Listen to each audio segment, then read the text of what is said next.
வணக்கம் உறவுகளே, மீண்டும் ஒரு வீடியோவில் உங்களை சந்திப்பதில் மிக்க மகிழ்ச்சி. இன்றைக்கு ஆடி அமாவாசை. நாங்கள் 2 பேரும் விரதம். எங்கள் 2 பேருக்கும் அப்பாக்கள் இல்லை. அதபடியாக இன்றைக்கு விரதம் இருக்கிறோம். இப்போ நாங்கள் இன்றைக்கு விரதத்துக்கு என்ன சமைக்கிற இந்த மனைவின்றதை பார்ப்போம். அதோட அப்பாக்களோட படங்களுக்கு விளக்கேற்றி படையல் பண்ணுறதுக்கு என்னென்ன சமைச்சிக்கிறான்னு பார்ப்போம். ஆடி அமாவாசைக்கு கண்டிப்பாக என்னென்ன கறிகள் வைக்கணுமென்றதையும் பார்ப்போம். வணக்கம் உறவுகளே, மீண்டும் ஒரு வீடியோவில் உங்களை சந்திப்பதில் மிக்க மகிழ்ச்சி. இன்றைக்கு ஆடி அமாவாசை. எங்கள் 2 பேருக்கும் அப்பாக்கள் இல்லை. அதனால் 2 பேரும் இன்றைக்கு விரதம். அப்போ என்னுடைய மனைவி இன்றைக்கி விரதத்துக்கு என்ன சமைக்கிறா, படத்துக்கு வைக்கிறதுக்கு என்ன சமைக்கிறான்றதை பார்ப்போம்.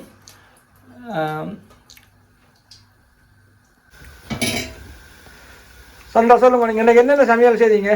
கறியெல்லாம் வச்சாச்சு. இப்போ வடை தான் போடுறேன். வடை போட்டுட்டா முடிஞ்சது வேலை.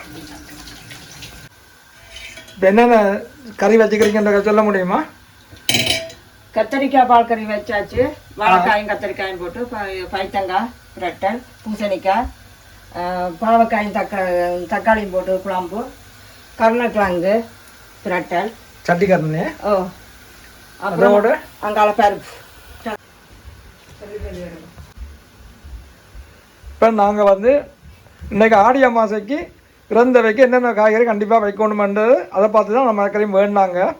பாருங்கள், இப்போ பொங்கல் செய்யணும். கண்டிப்பாக பருப்பு இன்னும் தாளித்து விட்டுக்கிறோம். இன்னும் பிளட்டையில் பாயாசம், வாழைக்காய் பொறிச்சு இருக்கிறோம். பார்க்குறக்கே போட்டுக்கிறோம் கத்திரிக்காயோட. இந்த காத்தோட்டியங்காய் ஆடி அமாவாசை அன்றைக்கு ஒரு நாள் தான் இந்த கடவுளியாக வரும். அது இந்த ஒரு நாள் தான் இந்த விரதத்துக்கு தான் அதை சாப்பிட்றது. விளக்கடைக்கு வச்சு கண்டிப்பாக இது சாப்பிட்டா நல்லமன்னு சொல்லணும். அது என்ன காரணம் எனக்கு தெரியலை. மற்ற நாளையிலே சாப்பிடக்கூடாதுன்னு சொல்கிறவ எங்களை முன்னோர்கள் சொல்லிக்கணும், எங்கள் அம்மாவியல் அப்பாவியல். அது என்ன காரணம் எனக்கு தெரியலை. அதோட வடகம், வாழைக்காய், அப்பளம் பொறிச்சு வேக்கில் கட்டி வச்சுக்கிறோம் உலகாமல் இருக்கிறதுக்கு. இது வடை சுட்டனுக்கும் முழுத்தம் வடை பிறந்தவர்களுக்கு நல்லது, விளக்கடிக்க வைக்கிறதுக்கு. அதோட கருணக்கிழங்கு வச்சுக்கிறோம். பாவக்காயும் தக்காளி பழம் போட்டு குழம்பு வச்சுக்கிறோம். பாவக்காய் பொரிச்சு குழம்பு வச்சுக்கிறோம். பாவக்காய் கண்டிப்பாக முக்கியமான மரக்கறி பிறந்த வேலைக்கு. அதோட பூசணிக்காய், பைத்தங்காய், கத்திரிக்காயும் வாழைக்காயும் போட்டு பாக்கறி வச்சுக்கிறோம். ரசம் செய்து வச்சுக்கிறோம். ஈஸியாக ஊற்றலாம்டாக்காண்டி இதில் பாத்திரத்தை மாற்றி வச்சுக்கிறோம். ரைஸ் போட்டுக்கிறோம். அப்புறம் வடை. மிளகாய் பொரிக்க விட்டுட்டீங்க? இந்த மிளகாய் பொரிக்க மறந்துட்டேன். இது தான் பொரிக்க போகிறோம்.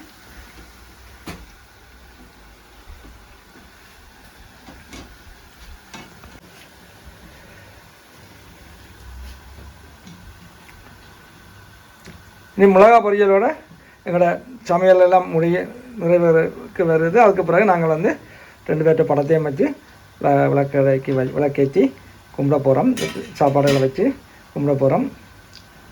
ஆடி அமாவாசைக்கு விரதம் இருக்கிற நீங்கள் எல்லோரும் இப்படி சமைச்சு இன்றைக்கி விரதம் இருப்பீங்கன்னு நினைக்கிறோம். எப்போவுமே நாங்கள் எங்களோட பேரண்ட்ஸை மறக்கக்கூடாது.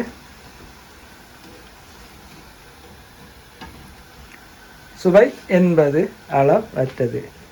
மீண்டும் ஒரு வீடியோவில் சந்திப்போம். நன்றி, வணக்கம்.